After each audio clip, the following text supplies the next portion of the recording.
ప్రజా దర్బార్ గురించి నారా లోకేష్ గారు పెట్టారు కదా, దాని గురించి మీరు ఏమనుకుంటున్నారు? జనాలైతే మంచి స్పందన ఉందమ్మా. ఎక్కడి నుంచో వస్తున్నారు, ప్రజల సమస్యలను పరిష్కరిస్తున్నారు, ఇచ్చిన అర్జీలు స్వీకరిస్తున్నారు స్వయంగా. ఎక్కడి నుంచో వస్తున్నారు. సో ఇది బెటర్ ఆప్షన్ అని అనుకుంటున్నాను.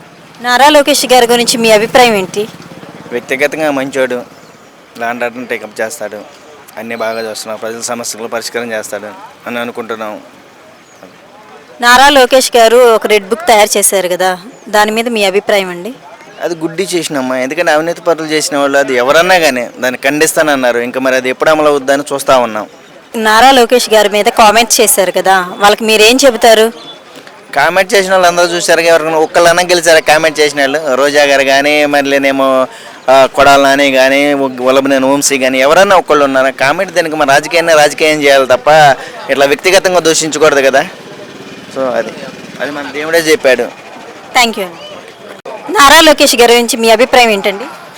నారా లోకేష్ గారు నుంచి అంటే ప్రజలకు చేరువలో ఉండి అన్ని విధాలుగా సహకరిస్తారనే మేము ఆలోచనతోనే మొత్తం రాష్ట్ర వ్యాప్తంగా ప్రజలందరూ కూడా ఆయన ఇంటి దగ్గరే కలిసేటందుకు అందరం వస్తున్నాము. మా యొక్క అర్జీలన్నీ కూడా స్వీకరించి మాకు న్యాయం చేసే దిశలో ముందుకు ఉండాలని చెప్పేసి మేము కూడా కోరుకుంటా ఉన్నాం. ప్రజా దర్బార్ గురించి మీరు ఏమనుకుంటున్నారండి? ప్రజా దర్బార్ అంటే ఇట్లా ప్రజల్లోకి వచ్చి కలవడం వచ్చి చాలా మంచిది అని చెప్పేసి ఆలోచనగా ఉన్నాము.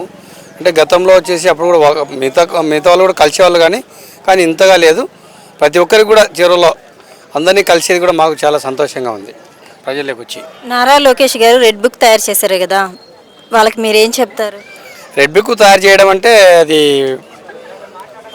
అది పర్సనల్ వ్యక్తిగతం. అది ఎందుకంటే అందరికి కూడా ఉండొచ్చు.